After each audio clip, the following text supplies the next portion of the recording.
Hello everyone and welcome to lecture 3 of my coffee break programming course for beginners.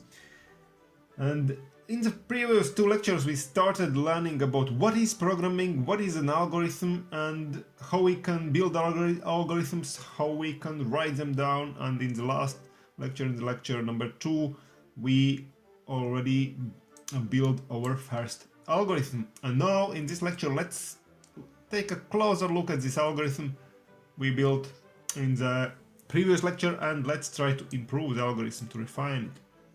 So in this lecture we will try to find flaws in our algorithm. Of course, no algorithm is flawless, and also our very simple algorithm from the last lecture is not a flawless one. And afterwards we will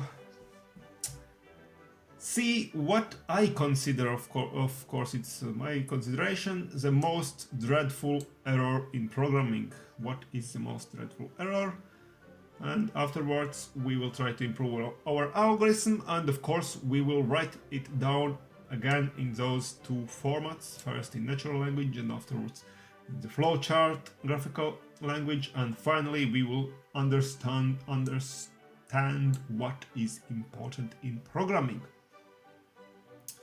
So let's start with remembering the algorithm.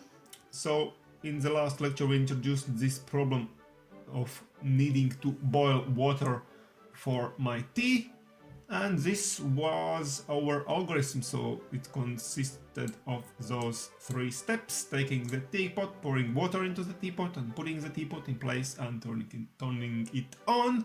And this was our algorithm drawn as a flowchart. Okay, so now if we have written an algorithm, we can give this algorithm to Bob, and Bob starts executing this algorithm. Let us now assume we are Bob.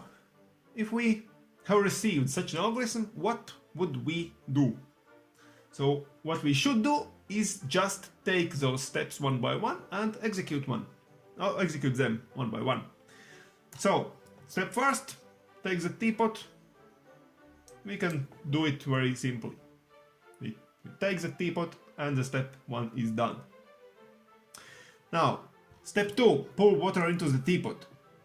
And it can happen that there already is water in the teapot.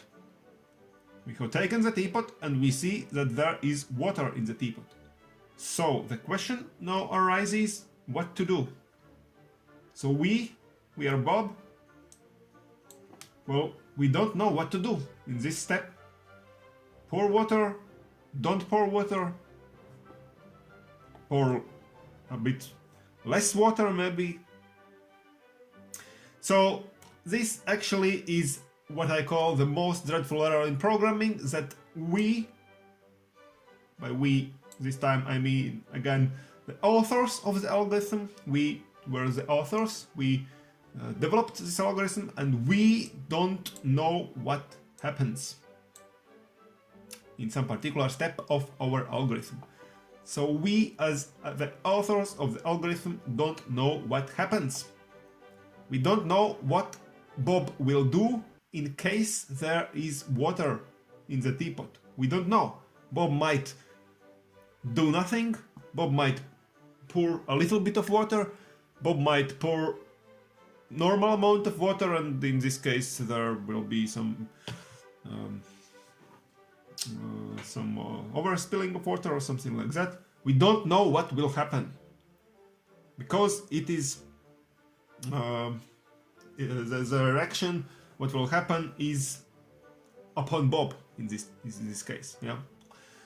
And this is the most dreadful error in programming. We can't left anything to be decided by the performer. So the Bob in this case is the performer, but normally the performer of our algorithms will be a computer, and we can't left anything to be decided by the performer, by the computer, for example. We have to specify every detail for every possible case.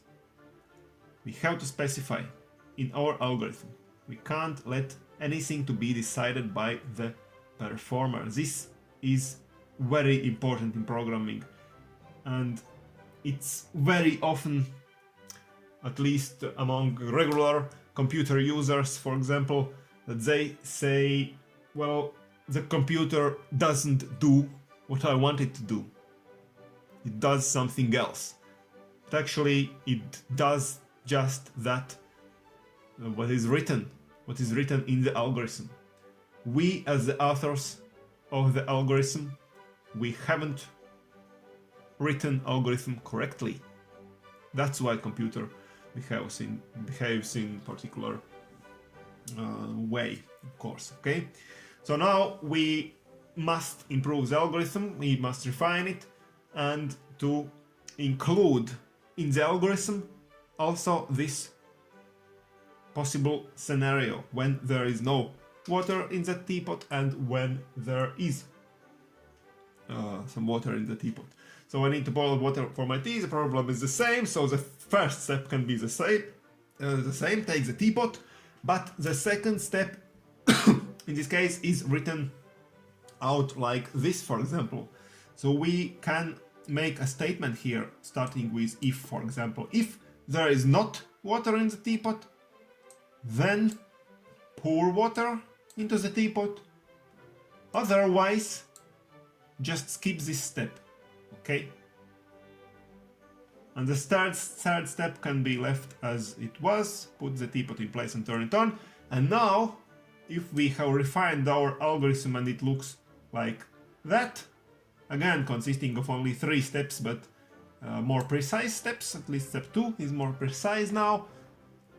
So now Bob, when receiving such an algorithm, he doesn't need to think anything anymore. He takes the teapot, he checks whether or not there is water in the teapot, and does what is written here in the second step accordingly. So if there is not water, he will pour water. If there is water, he will do nothing in this step, but just go to the last step. Okay? So the decision what to do is not left to be decided by Bob anymore. So decision is ours. We are the owners of this algorithm.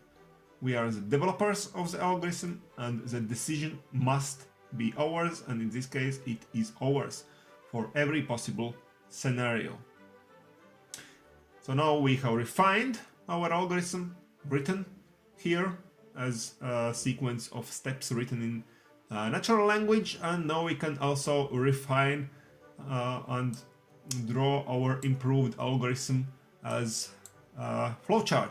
And behold, this is the refined flowchart. And what do we see here? Here we have introduced one new shape, new type of element in the flowchart, and this element corresponds to this conditional element, and you can see it's a different shape than those rectangles. And in such an element we can always write in a question that can be answered by yes or no.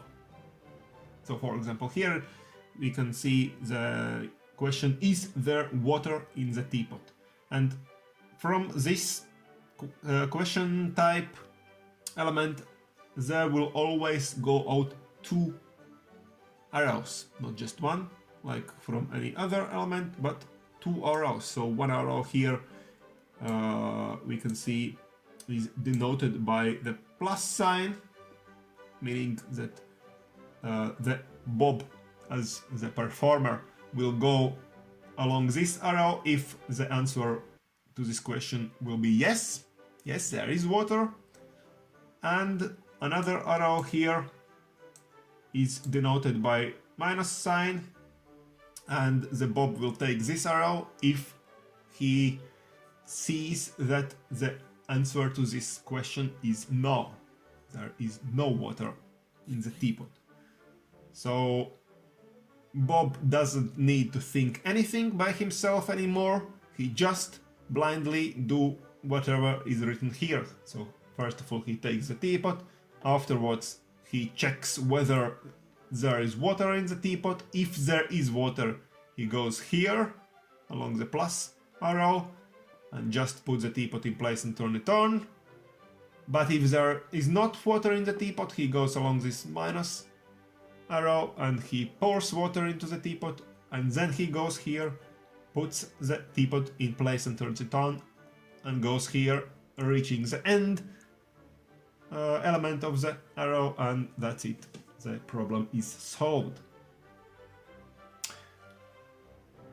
So what is important here? Of course, we can never think ahead of everything. Okay, it's unrealistic to think that we, as the developers of the algorithm, would be able to think about any possible scenarios that can go wrong in the process of code. Okay, so of course there can be no teapots, there can be no electricity, or an atomic bomb may fall and destroy the house. And there can be thousands of many different things and scenarios that can go wrong. We cannot think ahead of everything, naturally. But as programmers, as developers of algorithms, we have to acquire the feeling of what is important and what can be left out, what is not important, of our algorithm. So how to develop, how to acquire that feeling, I cannot teach you, of course. This feeling can only be obtained through practice, through programming, through building algorithms, trying new things, failing, of course, in the process, but continuing to improve. And so, yeah, by time, this feeling will come to you. It usually comes. So, but for beginning, you just have to think about some situations that is perhaps more likely than others to occur. So that the situations that there is already water in the teapot, it's a very believable situation, very common in everyday life, and of course you have to think about such common situations. Okay, that's it for today. Summary of today's lecture. So first of all, we tried to find some flaws in our existing algorithm from the last lecture. We found the flaws. We saw what is the most dreadful error in programming, meaning that we, as the owners of the algorithm, we don't know what happens in some particular step. This is the most dreadful error. And then we tried to improve our algorithm, and we developed a new algorithm, a better one. We developed in a natural language, and afterwards wrote it down also as a flowchart. And finally, we tried to understand what is important and what is not important, and how to distinguish between those things, and how to acquire a feeling of what is important. So that's it for today, and I'll wait for you all to come back to our next lecture. So keep tuned, and bye for now.